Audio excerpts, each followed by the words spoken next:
अब हम आए हैं मंगलनाथ मंदिर, जो भगवान शिव के रूप में जाने जाते हैं। यह मंदिर शिप्रा नदी के तट पर है और इसे भारत का एकमात्र ऐसा स्थान माना जाता है जहां मंगल ग्रह का जन्म हुआ था। पौराणिक कथा के बारे में हम चलते हैं तो शिव पुराण और अन्य प्राचीन ग्रंथों के अनुसार एक समय राक्षस अंधकासुर ने तीनों लोक में आतंक मचा दिया था। भगवान शिव ने उसे भीषण युद्ध किया। युद्ध के दौरान भगवान शिव के शरीर से गिरी पसीने की एक बूंद धरती पर गिरी, जिससे लाल वर्ण के मंगल देव का प्रकट हुआ। भगवान शिव ने उन्हें आशीर्वाद देकर ग्रहों में विशेष स्थान प्रदान किया। इसी कारण इस स्थान को मंगल ग्रह का स्थान, जन्म स्थान माना जाता है। भगवान शिव यहाँ मंगलनाथ के रूप में पूजे जाते हैं। प्राचीन काल में उज्जैन को भारत की ज्योतिष और खगोल विद्या की राजधानी माना जाता है।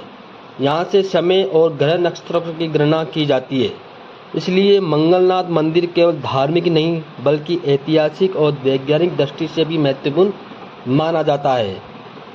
मंगलनाथ मंदिर में मंगल दोष निवारण होता है। जिन लोगों की कुंडली में मंगल दोष हो या मांगलिक दोष हो, वो विशेष रूप से यहाँ पूजा करवाते हैं। मान्यता यह है कि यहाँ श्रद्धापूर्वक पूजा करने से विवाह में आने वाली बाधाएं दूर होती है, वैवाहिक जीवन सुखमय होता है, भूमि, भवन, संपत्ति संबंधी कार्यों में सफलता मिलती है, साहस, आत्मविश्वास और ऊर्जा में वृद्धि होती है, दुर्घटना और शत्रुओं से भी रक्षा होती है। यहाँ पे मंगलनाथ की पूजा में चावल का भात या चावल का जो मिश्रण होता है उससे पूजा की जाती है। इस पूजा में भगवान मंगलनाथ को लाल वस्त्र, लाल पुष्प, मसूर दाल, गुड़ और अन्य सामग्री अर्पित की जाती है।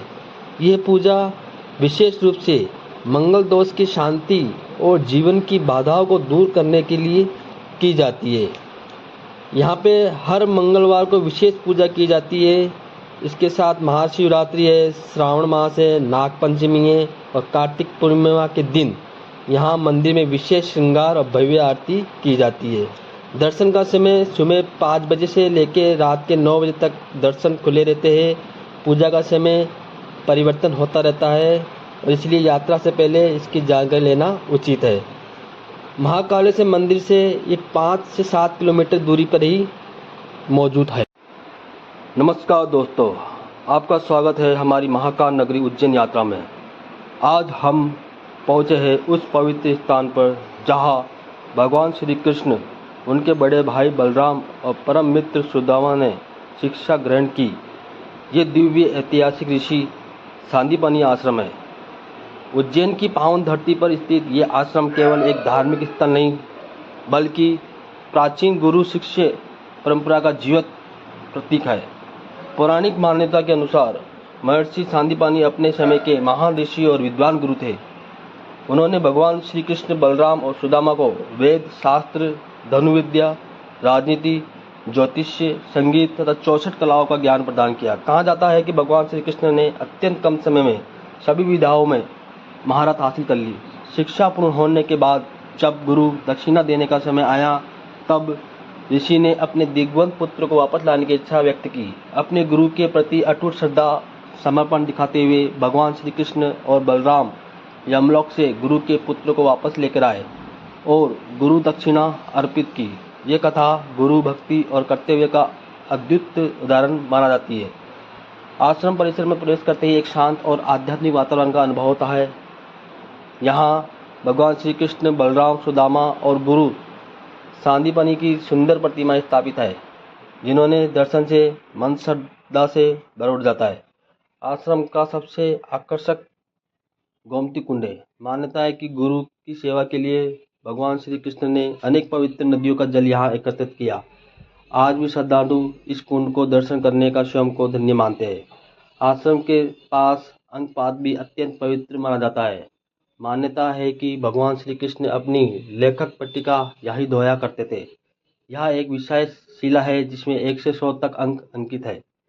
कहा जाता है इसका उपयोग प्राचीन समय में विद्यार्थी को शिक्षा देने के लिए किया जाता था।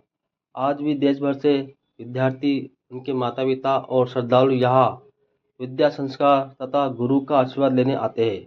गुरु पूर्णिमा के अवसर पर यहाँ विशेष पूजा और भव्य आयोजन होता है। यदि आप उज्जैन आए तो यहाँ पे भी जरूर आए। इसके साथ ही ये धावन कहा जाती है कि गुरुदेव की जब पुत्र का वापस लाने के लिए बताया गया था, तब उन्होंने श्री कृष्ण भगवान और बलराम जी ने पाचन नाम के एक असुर का वध किया, जो शंख के रूप में समुद्र में रहता था। उसी असुर के संग से आगे चल के प्रसिद्ध पांचजन्य शंख प्राप्त हुआ, लेकिन गुरु और पुत्र नहीं मिला। इसके बाद श्री कृष्ण बलराम ने यमलोक पहुंचे। श्री कृष्ण ने अपने दिव्य शंख की ध्वनि से यमराज का आह्वान किया। यमराज ने स्वयं उपस्थित हुए और भगवान का सम्मान करते हुए महर्षि सांदीपनि के पुत्र को उनके पास भेज दिया। जब कृष्ण और बलराम गुरु के पुत्र को जीवित अवस्था में लाए तो आश्रम में ऋषि और उसकी पत्नी की आंखों में आंसू की धारा बह छूटी। गुरु ने दोनों शिष्यों को आशीर्वाद देते हुए कहा, उनका ज्ञान यह सदैव संसार का कल्याण करेगा। इस प्रकार से आप जब भी उज्जैन आए तो ऋषि सांदीपनि आश्रम जरूर आए, जहाँ वो सुदामा और श्री कृष्ण बलराम जी ने शिक्षा प्राप्त की थी। नमस्कार दोस्तों, अब हम आए हैं संदीपनि आश्रम से निकल के सीधे महाकाल मंदिर दर्शन करने, और यहाँ पे अपन मार्केट में आ चुके हैं। मार्केट में तरह तरह के भगवान महाकाल के लिए प्रसाद की व्यवस्था है। जगह जगह आपको भव्य भव्य मालाएं दिखेंगी, चांदी के आभूषण दिखेंगे। महाकाल नगरी के पावन यात्रा में आपका स्वागत है। ये जो मंदिर है भारत के 12 ज्योतिर्लिंग में से एक प्रसिद्ध महाकालेश्वर मंदिर दिव्य दर्शन के लिए है। यहाँ पे 250 रुपये में एक लाइन VIP मिलती है और एक लाइन साधारण है, जो आराम से अपन दर्शन हो जाते हैं। ऐसे भी दर्शन आराम से हो जाते हैं। 250 वाले दर्शन में VIP दर्शन में ये होता है कि आप मंदिर के बहुत समीप आ जाते हैं, और साधारण वाले दर्शन में आप मंदिर से थोड़ा दूर रहते हैं।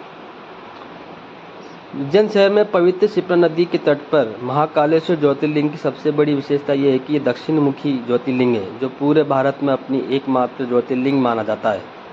बाबा महाकाल अपने भक्तों की हर मनोकामना पूर्ण करते हैं। उन्हें अकाल मृत्यु तथा तभी संकट रक्षा प्रदान करते हैं। हम मंदिर की ओर बढ़ते हैं। जैसे आप मंदिर के पास पहुंचते हैं, पूरा वातावरण हर हर महादेव और जय श्री महाकाल के जयघोष से गूंज उठता है।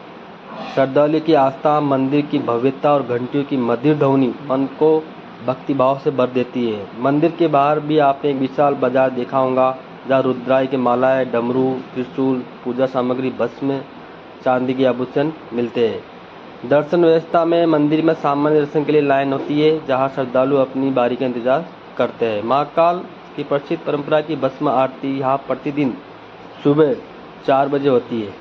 बाबा महाकाल का श्रृंगार पवित्र भस्म से किया जाता है। देश विदेश से लाखों श्रद्धालु इस अद्भुत आरती के दर्शन करने आते हैं। यदि आप भस्म आरती में शामिल होना चाहते हैं तो आप ऑनलाइन भी कर सकते हैं। अगर ऑफलाइन करते हैं तो 2 दिन बाद नंबर आता है। मंदिर में गर्भगृह में प्रवेश करने की मन शांत हो जाता है। बाबा महाकाल के दिव्य स्वरूप के दर्शन कर हर भक्त जीवन को अविस्मरणीय अनुभव प्राप्त हो जाता है। ऐसा लगता है कि मानो स्वयं महादेव अपने भक्तों को आशीर्वाद दे रहे हैं। महाकाल मंदिर के पास भी कई प्राचीन प्रसिद्ध मंदिर हैं, जिन्हें दर्शन अवश्य करना चाहिए। सबसे बड़े मंदिर गणेश जी का आता है, जहां भगवान श्री गणेश विशाल और अत्यंत सुंदर प्रतिमा स्थापित है।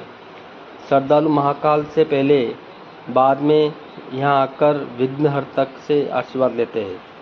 इसके बाद हरसिद्ध माता मंदिर है, जो 21 शक्तिपीठ में से एक माना जाता है। मंदिर से बाहर आ चुके हैं और मंदिर के बाहर हम आसपास के नज़ारों का लुत्फ उठाते हुए, यहाँ पे एक मंदिर ये भी है जो बहुत ही पुराना माना जाता है। इस मंदिर की अभी पुजारी श्रृंगार करते हुए दिखाई दे रहे हैं। अभी शाम का 4 बजे का वक्त हुआ है और सभी मंदिर में लगभग श्रृंगार आरती, शयन आरती की व्यवस्था की गई है। इसी के आगे थोड़ा प्रसाद भी मिलता है, जहाँ 100 रुपये का, 150 रुपये का, 50 रुपये के डब्बे मिलते हैं। और आसपास के नज़ारे का लुत्फ उठाइए। कितनी मनमोहक सुंदर भव्य मूर्तियाँ हैं, और यहाँ पे आते ही मन बिल्कुल शांत हो जाता है। महाकाल दर्शन के बाद हम हरसिद्ध माता मंदिर के दर्शन करने आए हैं। ये 51 शक्तिपीठों में से एक कहा जाता है। माना जाता है कि भगवान शिव ने जब माता सती को ले जा रहे थे तो यहाँ पे उनकी कोहनी गिरी थी, तो ये इसी कारण से ये भी एक शक्तिपीठ के नाम से जाना गया है। एक कथा ये भी है कि चंड और प्रचंड नाम के दो राक्षसों ने देवता और ईश्वर को बहुत परेशान कर दिया था। जब भगवान शिव ने माँ शक्ति का आह्वान किया तो दोनों राक्षसों का संहार किया गया। इस विजय से प्रसन्न होकर भगवान शिव ने हरसिद्ध अर्थात सभी कार्यों को सिद्ध करने वाली देवी का नाम से संबोधित किया।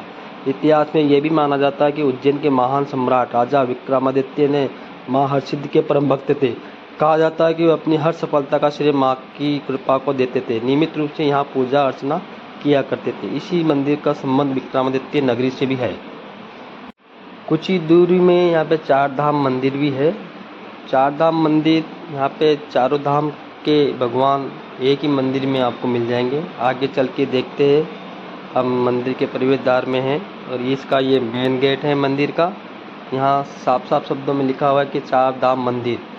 यहाँ पे श्री रामेश्वरम जी, अब श्री रामेश्वर जी के मंदिर देखो ऊपर लिखा हुआ है। ये नंदीश्वर महाराज सामने है। ये श्री रामेश्वर मंदिर लिखा हुआ है। सामने रामेश्वर मंदिर शिवलिंग के रूप से प्रतिष्ठित मिल जाएंगे यहाँ पे। जय श्री महाकाल। उज्जैन के सभी प्रमुख दर्शनों का हमारा यह सफर अब पूर्ण हो चुका है। हमें आशा है कि यह यात्रा आपको पसंद आई होगी।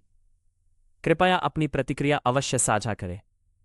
पहले भाग में हमने आपको रामघाट, घाट कालिका, काल भैरव और सिद्धवट के दर्शनों से परिचित कराया।